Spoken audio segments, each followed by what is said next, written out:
নমস্কার, আমি শোভনদেব ঘোষ। আড্ডা উইথ শোভন প্রোগ্রামে আপনাকে স্বাগত জানাই। প্রত্যেক দিনের মতো আজও আমরা শেয়ার বাজার নিয়ে আড্ডায় আজকে একসাথে মিলিত হয়েছি। আজকেও আমার স্টুডেন্ট সৌমিক মুখার্জি উপস্থিত রয়েছে। নমস্কার। উনি কিছু প্রশ্ন করবেন, সেই প্রশ্নগুলোর আমি উত্তর দেওয়ার চেষ্টা করব। এবং গত ভিডিওতেও দেখলাম একজন কমেন্টে প্রশ্ন কিছু লিখেছেন, জানতে চেয়েছেন, সেই প্রশ্নটা আমি ক্লিয়ার করব। তাহলে আমরা চলুন আলোচনাটাকে এবার এগিয়ে নিয়ে যাই। বলো সৌমিক, তুমি কি জানতে চাইছো আজকে? আমি জানতে চাইছিলাম প্রথমত যেটা যে এই শেয়ার মার্কেটে আপনি বলছিলেন প্রথমেই যেটা আসছে, দুটো প্রশ্ন আছে আমার মূলত। প্রথম আগে এই প্রশ্নটা করি যে আপনি বলছিলেন কালকে যে শেয়ার মার্কেটে যদি কাউকে আসতে হয় তাহলে সেটা শিখতে হবে, জানতে হবে। তা আমার এখানে জানার বিষয় আছে কি শিখবো আমরা, কি জানতে হবে আমাদের শেয়ার মার্কেটে আসতে গেলে, কি জানতে হবে বা কি শিখতে হবে, সেটা কোনো পার্টিকুলার কোনো বিষয় আছে শেখার? দেখো, যদি একদম সংক্ষেপে আমি বলি, মানে একদম স্পেসিফিক করি যে আমাদের কি শিখতে হবে, সেটা হচ্ছে কোন কোম্পানির শেয়ার কিনবো, কখন কিনবো, কত পরিমাণে কিনবো, মানে আমি কত কোয়ান্টিটির কথা বলতে চাইছি, আর কখন বিক্রি করবো। এই চারটে জিনিস আমাদেরকে জানতে হয়। কি, আবার রিপিট করি, কোন কোম্পানির শেয়ার কিনবো, কখন কিনবো, কত পিস কিনবো বা কত টাকা কিনবো, আর চতুর্থ হচ্ছে আমি কখন বিক্রি করি। এই চারটে জিনিস আমাদেরকে শিখতে হবে। এবার এটা শেখার জন্য বিভিন্ন পদ্ধতি আছে। যেমন একটা হচ্ছে ফান্ডামেন্টাল অ্যানালাইসিস পদ্ধতি, বলতে এখানে অ্যানালাইসিস করা, পর্যালোচনা করা। একটা হচ্ছে ফান্ডামেন্টাল অ্যানালাইসিস, সেটা কি? সেটা হচ্ছে কোম্পানির ব্যবসা সংক্রান্ত বিভিন্ন অ্যানালাইসিস, কোম্পানির ব্যবসা সংক্রান্ত বিভিন্ন তথ্য নিয়ে অ্যানালাইসিস। সেটা কিরকম? কোম্পানির সেলস কিরকম হলো, কোম্পানি প্রফিট করলো না লস করলো, প্রফিট হলে কতটা তার মার্জিন আছে, বা তার বাজারে দেনা আছে কিনা, সেই দেনা থাকলে তাকে কত সুদ দিতে হচ্ছে, সেই সুদ দেওয়ার জন্য সে তৈরি কিনা, মানে পুরো ব্যবসা সংক্রান্ত যাবতীয় ইনফরমেশন জানতে হয়। দেখো, একটা ভালো প্রশ্ন করেছে, এত কিছু জানতে হয়। আমি সবসময় আমার ছাত্রছাত্রীদের বলি, তোমাদেরও অতীতেও বলেছি, সেটা হচ্ছে একটা স্টক নির্বাচনকে আমি ওই মানে কি বলবো, বাড়ির মেয়ের জন্য পাত্র নির্বাচনের সমান বলে মনে করি।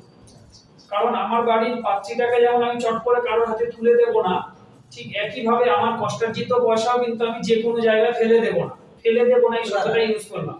তাহলে আমার কষ্টার্জিত পয়সাটাও আমি কোনো কোম্পানির হাতে দেওয়ার আগে তাকে বাজিয়ে নেব, তাকে যাচাই করে নেব। এবার যাচাই করে নেওয়ার একটা এটা বড় পদ্ধতি হচ্ছে ফান্ডামেন্টাল অ্যানালাইসিস, মানে কোম্পানির ব্যবসা সংক্রান্ত যাবতীয় পর্যালোচনা আছে। এবার ব্যবসার দিক থেকে সেখানে কিন্তু তুমি কোনো শেয়ারের দাম নিয়ে পড়াশোনা পাচ্ছ না। আচ্ছা। আরেকটা পড়াশোনা হয় যেটাকে আমরা বলি টেকনিক্যাল অ্যানালাইসিস, যেটা এই যে বিভিন্ন যে চার্ট চলছে এখানে দেখো, এই চার্টের মাধ্যম দিয়ে আমাদেরকে অ্যানালাইসিস করতে হয়। আচ্ছা। এখানে কিন্তু লাল সবুজ গুলো রয়েছে, এগুলোকে আমরা ক্যান্ডেল বলি, টেকনিক্যালের একটা ভাগ। তা এখানে কিন্তু তুমি কোম্পানির ব্যবসা সংক্রান্ত কোনো তথ্য পাবে না। এখানে তুমি শেয়ারের দামের ওঠানামার উপরে পড়াশোনাটা হবে। তাহলে আমরা দুটো পার্ট বললাম, এক হচ্ছে কোম্পানির ব্যবসা সংক্রান্ত পড়াশোনা, যেটাকে আমরা ফান্ডামেন্টাল বলছি, আর দুই হচ্ছে টেকনিক্যাল পড়াশোনা, যেটা হচ্ছে শেয়ারের দামের ওঠানামার উপরে আমি বলছি নির্ভর করে।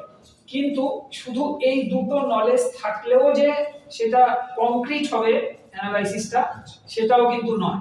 কারণ এর সাথে আরো কিছু জিনিসের যোগ করা প্রয়োজন। সেটা কিরকম? দেখো, আমি প্রথমে যে চারটে পয়েন্ট বলেছিলাম না, যে একটা হচ্ছে কোন কোম্পানির শেয়ার কিনবো, সেটা তুমি ফান্ডামেন্টাল অ্যানালাইসিস করলে, কখন কিনবো সেটা তুমি ফান্ডামেন্টাল এবং টেকনিক্যাল বোথ মিলিয়ে ডিসিশন নিতে পারো। হ্যাঁ, কি পরিমাণে কিনবো এটা কিন্তু ফান্ডামেন্টাল আর টেকনিক্যাল তোমাকে বলতে পারবে না। আচ্ছা, তাহলে এটা কে বলবে? এর জন্য আমাদের দরকার হচ্ছে মানি ম্যানেজমেন্ট, পোর্টফোলিও ম্যানেজমেন্ট। আচ্ছা, এবং পোর্টফোলিও ম্যানেজমেন্ট। আর চতুর্থ পয়েন্ট আমি বলেছিলাম কখন বিক্রি করব। এর জন্য আমার প্রয়োজন রিস্ক ম্যানেজমেন্ট, এবং টেকনিক্যালি আমার কাছে যদি সিগন্যাল আসে যে এই জায়গাটা এক্সিট নিয়ে নেওয়াটা ভালো, সেই এক্সিটটা প্রফিট বুকিং হতে পারে, বা লসের দিকে গেলে লস বুকিংও হতে পারে। এখানে একটা প্রশ্ন আপনি যখন বলছেন, ভালো প্রশ্ন সেই জায়গাটায়, এই বলছেন যে লসও হতে পারে প্রফিটও হতে পারে, তাই তো? ধরুন আমি একটা শেয়ার কিনেছি, কেনার পরে সেটা প্রফিটের দিকে যেতে পারে, আবার লসের দিকে যেতে পারে। হ্যাঁ, তা আমি কখন মানে কি করে বুঝবো যে প্রফিটটা পেয়ে গেছি, প্রফিটটাকে নিয়ে নেবো, নাকি লস হচ্ছে সেই লসটাকে আমি নিয়ে নেবো, নাকি ওটা রেখে দেবো? মানে অ্যাকচুয়ালি আমার মনে হচ্ছে তুমি জানতে চাইছো মানে লসটাকে বাঁচাবো নাকি প্রফিটটাকে মানে বাঁচাবো, কোনটাকে বেশি গুরুত্ব দেবো। কোনটাকে তাড়াতাড়ি করে দেখতে হবে, কোনটা বেশি ফোকাস করতে হবে? প্রথমে এক কথা যদি উত্তর জানতে চাও, আমি বলবো লস বাঁচানোটাতে আগে গুরুত্ব দিতে হবে, কারণ ক্যাপিটাল প্রোটেকশন ফার্স্ট, প্রফিট দেখবো না? পরে ফার্স্ট প্রেফারেন্স হবে আমার ক্যাপিটালকে প্রোটেক্ট করা। আচ্ছা মানে আমরা যখন খেলছি মাঠে, তখন আমরা গোল দেওয়ার থেকে বেশি গুরুত্বপূর্ণ মনে করি গোলটাকে বাঁচানো, কারণ আমি গোল বাঁচাতে পারলে অন্তত ম্যাচটা হারবো না। ড্র। হ্যাঁ, হারবো না, তাই তো? তার সাথে যদি গোল দিতে পারি তাহলে ম্যাচটা জিতবো। কিন্তু আমার কোনটা বেশি গুরুত্বপূর্ণ, আগে হার বাঁচানো তারপরে জিততে যাবো, তাই তো? যদি সেটা না হতো তাহলে আমরা 11 জন মিলে গোল করতে যেতাম, তাই না? একদম তাহলে আমরা গোল আগে বাঁচিয়ে গোল করতে যাবো, এটা হয় আমাদের পরিকল্পনা। এই ক্ষেত্রে আমি এই কথাটা কেন বললাম, একটা উদাহরণ দিলেই তোমার কাছে ব্যাপারটা জলের মতো পরিষ্কার হবে। ধরো আমরা কোনো একটা শেয়ার কিনেছি 100 টাকা, 100 টাকায় কিনেছি, শেয়ারটা কোনো কারণে দাম কমে 50 টাকা হয়ে গেছে। সারা পৃথিবীর অঙ্ক তোমাকে বলবে যে তুমি 50% লুজার। 100 টাকাটা 50 হয়ে গেছে না, অর্ধেক হয়ে গেছে, হ্যাঁ। তুমি 50% লুজার। এবার তুমি আমাকে বলো, তোমার প্রফিটে যেতে হবে না, শুধু এই লস কভার করার জন্য তোমার এখন কত পার্সেন্ট গেইনের প্রয়োজন? লস কভার করার জন্য হ্যাঁ, মানে 50 টাকা এখন হয়ে গেছে, আবার তোমার ওই 100 টাকার দামে ফিরে যাবে শেয়ারটার দাম, 100% হবে। 100% গেইনের প্রয়োজন। তাহলে যে ক্ষতিটা ছিল 50%, সেই ক্ষতি পূরণ করার জন্য আমার 100% গেইনের দরকার। তার মানে এটা আমাকে কি বোঝায়, যে ক্ষতির ক্ষমতা অনেক বেশি। আচ্ছা, হ্যাঁ। তাই আমাকে আগে ক্যাপিটাল প্রোটেকশনের দিকে নজর দিতে হবে যাতে আমার ক্ষতি কম হয়। সেই জন্যই আমাদেরকে স্টপ লস বলে একটা বিষয় মেইনটেইন করতে হয়। স্টপ লস, লসকে থামাও। আচ্ছা, এই 100 টাকাটাকে 50 টাকা পর্যন্ত আমি হতে দেখবই না। এটাও বড় বিষয়। এটাও অবশ্যই একটা পড়ার বিষয়, যখন আমরা রিস্ক ম্যানেজমেন্ট করব এগুলোর ডেপথ আমরা জানবো। আমি যে কোর্সটা তৈরি করেছি এটা একটা কম্প্যাক্ট কোর্স। আমি fundamental, technical, risk management, money management এবং পোর্টফোলিও ম্যানেজমেন্ট পুরোটাই পড়াই বেসিক টু অ্যাডভান্স লেভেলে। এটা একটা কম্প্যাক্ট কোর্স তৈরি করেছি। আচ্ছা, তা এটা পুরোটাই তুমি শিখতে পারবে। তাহলে আশা করি এবার আমি বোঝাতে পেরেছি যে কেন আমার টাকার প্রোটেকশনটা বেশি গুরুত্বপূর্ণ টাকা গ্রো করার থেকে। আর সাথে আরেকটা জিনিস আমি মাথায় রাখতে বলবো, দেখো যখনই আমরা কোনো একটা শেয়ার কিনছি, কতটা প্রফিট হবে সেটা তুমি বাজারের উপর ছেড়ে দাও, বাজার কতটা দেবে। কিন্তু কতটা বাজার আমার থেকে নেবে এটা বাজারের হাতে ছিল না। এটা তুমি মাইন্ড সেট করো, তুমি সেট করো যে আমি এর বেশি লস দেব না। তাই ট্রেডে মানে ঢোকার পূর্বে, এন্ট্রি নেওয়ার পূর্বেই তোমার আগে মাইন্ডসেট থাকবে যে আমি যদি আমার এগেইনস্টে যায় তাহলে আমি এর বেশি লস দেখব না। লস নিতেই হবে। এটা একটা পার্ট, দিতেই হবে বলছি না, হতেও তো পারে, তাই সেখানটা আমি একটা বাধা দিয়ে রাখবে। একটা গার্ড দিয়ে রাখবো, এরপরে আমি আর লস দেখব না। আর আমি তো কিনছি অবশ্যই সেটা প্রফিটের দিকে যাক, কিন্তু যাবেই এরকম গ্যারান্টি তো শেয়ার বাজারে কিছু হয় না, এটা প্রবাবিলিটির উপর দাঁড়িয়ে আছে। আচ্ছা, যদি না যায় তখন আমি কি তখন এটা করব? দিয়ে গেলে তো খুবই ভালো যে আমার ডাইরেকশনে যাচ্ছে, আমি প্রফিট পাচ্ছি।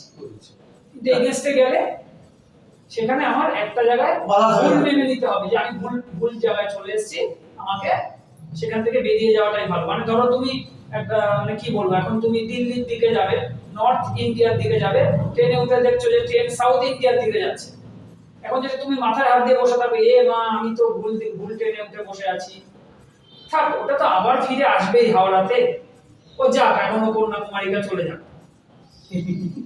হ্যাঁ, কন্যাকুমারিকা গিয়ে আবার হাওড়ায় আসতে আসতে তোমার অনেকটা সময় নষ্ট হয়ে যাবে, বা নাও ফিরতে পারে, কোনো কারণে দেখা গেল ট্রেনটা বাতিলই হয়ে গেল, আসলোই না এদিকে, হতেই পারে, তাই না? তাই ভুল ট্রেনে উঠে পড়েছো, ভুল হতেই পারে। তো ভুলটা তাড়াতাড়ি স্বীকার করে ট্রেন থেকে নেমে যাও, খড়গপুরে নেমে গিয়ে তুমি প্রয়োজনে আবার ট্রেন চেঞ্জ করে নর্থ ইন্ডিয়া ট্রেন ধরো। ভুল হবে না এটা আমি বলছি না, কিন্তু ভুলটাকে তাড়াতাড়ি স্বীকার করে নাও। আমাদের মধ্যে এই একটা প্রবণতা আমি দেখতে পেয়েছি ম্যাক্সিমাম মানুষের মধ্যে, সে ভুলটাকে মানতে চায় না, স্টপ লস করতে চায় না, লসটাকে নিতে চায় না, সে চায় না থাকি আমি, আরেকটু থাকি, এই তো ঘুরবে আশা। কোনো আশা শেয়ার বাজারে চললে হবে না, এখানে আমাদের একদম নিয়ম মাফিক চলতে হবে। আর নিয়মে চললে কি কোনোদিন কোনো লস হবে না? নিয়মে চললেও লস হওয়ার সম্ভাবনা থাকে, লস হয়, এটা অংশ একটা এটা একটা পার্ট শেয়ার বাজারে। কিন্তু তুমি নিয়মে চললে আলটিমেটলি গেনারই হবে। কিন্তু নিয়ম না মেনে চললে গেনার হবে না, এটাও নিশ্চিত।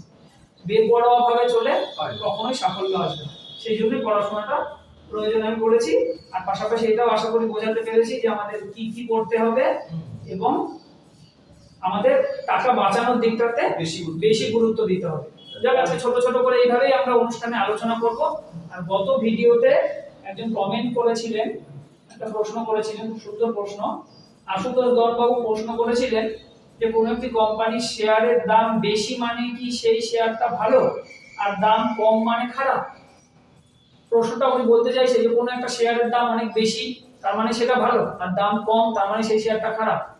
প্রথমত বলি, আমরা যখন ফান্ডামেন্টাল অ্যানালাইসিস শিখি তখন আমি স্টুডেন্টদের এটাই বলি যে আমরা দাম দিয়ে কখনো শেয়ারকে বিচার করবই না,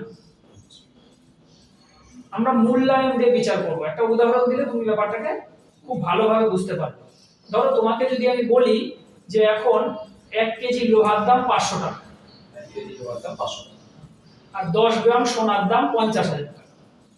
আজকের দিনে সোনার দাম সবাই জানি কোথায়, অনেক উপরে। এবার তুমি যদি দামের কথা বলো তাহলে তোমার মনে হবে কি যে আমি সস্তায় পাচ্ছি লোহা, 1 কেজি পাচ্ছি 500 টাকা, তাই তো? আবার সোনার বিচার করলে আমরা বলছি মাত্র 10 গ্রাম পাবো 50,000 টাকায়। আদৌ কি তুমি এটা ভাববে? না, তুমি কিন্তু এটা ভাববে না, কারণ দামটা আরো বেশি তখন। অ্যাকচুয়ালি তুমি দুটো ধাতুর মূল্যায়ন করলে, শুধু দাম নয়, কিন্তু তুমি দুটো ধাতুর মূল্যায়ন করলে। যে লোহার দাম 500 টাকা 1 কেজি হয় না, এখানে আমি ঠকে যাচ্ছি। আবার সোনার দাম 10 গ্রাম 50,000 পাচ্ছি, এটা অনেক সস্তায় পাচ্ছি। তার মানে তুমি কিন্তু শুধু দাম দেখলে না, এই ক্ষেত্রে যে ওটার দাম 500 টাকা, এটার দাম 50,000 টাকা, তুমি ধাতু দুটোর মূল্যায়ন করলে, দুটোর মধ্যে কম্পেয়ার করলে। হ্যাঁ, তাই আমরাও কখনোই কোনো শেয়ারের দাম কত বেশি দাম কত কম এটা দিয়ে মূল্যায়ন করবই না। আমরা মূল্যায়ন করব তার ব্যবসা দিয়ে। তার ব্যবসা যদি ভালো থাকে সেটা 1000 টাকার অবস্থাতেও ভালো হতে পারে, 10 টাকাতেও খারাপ হতে পারে। আবার দেখা গেল এরকম কোন শেয়ার তার দাম 1000 টাকা, তার ব্যবসা এরকম ভালো অবস্থায় নেই, তাহলে আমি সেটাকে খারাপ বলবো। দেখা গেল 10 টাকা শেয়ারটাই তার ব্যবসার ডেভেলপ আছে, ব্যবসার উন্নতি করছে। তাই আমি বলবো কখনো দাম দিয়ে মূল্যায়ন করা উচিতই নয়, তার ব্যবসা দেখে মূল্যায়ন করাটাই মনে হয় ঠিক হবে। যাক, এরকম ছোট ছোট ভাবে আমরা আলোচনা এগোবো। আজকের আলোচনা আমি এখানেই শেষ করছি।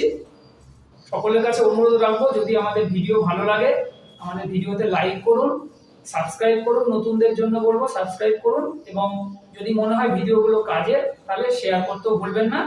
আজকে সকলকে ধন্যবাদ জানিয়ে আজকের ভিডিও এখানে শেষ করছি। নমস্কার।